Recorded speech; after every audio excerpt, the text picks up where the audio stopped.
Let's bring in Kayleigh McEnany. She's the co-host of Outnumbered, and she's the author of a new book, Serenity in the Storm. Kayleigh, great to see you as always. What do you suspect? Good to see you. What is the job? Yeah, you know, Will, when I look at this, here's what I see. I see a president who is putting forward a campaign that is entirely defined by his opposition. And what I mean by that is this, you know, he puts out this dark announcement video. He clearly thinks that his competitor will be former President Donald Trump. You also saw a brief mention of DeSantis in there, an image of him.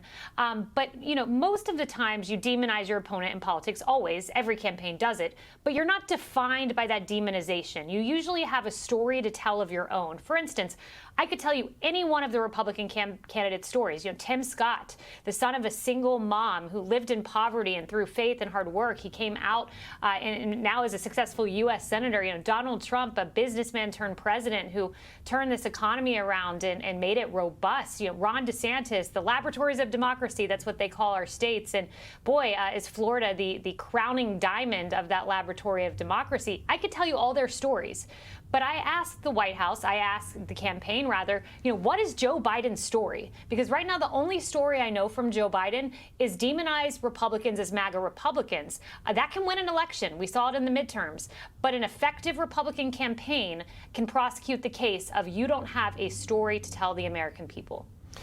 Yeah, Kayleigh, despite describing himself as a uniter, in the story that you talk about that they want to publish, that he is the defender against these extremist Republicans, these MAGA Republicans, it seems to me that his strategy will be to continue to divide us on the basis of identity politics, to paint his opponents as threats not just to democracy, but threats to decency. I mean, here he is alluding to, he is the defender of freedom and rights, and how does he define that? By ensuring you see everybody else as a racist. Yeah, that's exactly what he'll try to do. You know, make no mistake, Will, as you just noted, he will put the Republicans in a box. We saw that today. I was a little bit stunned. You know, I thought that this would be an optimistic video. A lot of these introductory campaign videos are, but it wasn't. You know, we saw footage from some of our darkest times in recent memory that he put in there. It was dim. So he will put whoever the Republican nominee is in a box. So the challenge for that nominee, how do I get out of the box of MAGA extremism that he will put you in, that he will vilify you as? And the answer is by continually hearkening back to the bigger picture here. When a Pew poll came out yesterday that said in 25 years, Americans feel we will no longer be the height of the world order, our economy will be worse, and we will be more divided. Tap into those feelings, provide a solution. He's putting you in a box, prove him wrong, and make him look like the liar he is when he says that about the Republican Party.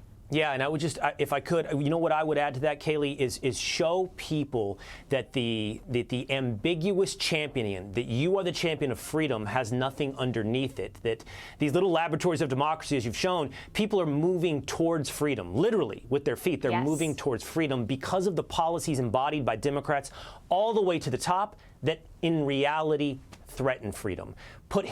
Force him to get out of that box of reality. Kayleigh, awesome conversation. Great to see you. Thank you. Hey, Sean Hannity here. Hey, click here to subscribe to Fox News YouTube page and catch our hottest interviews and most compelling analysis. You will not get it anywhere else.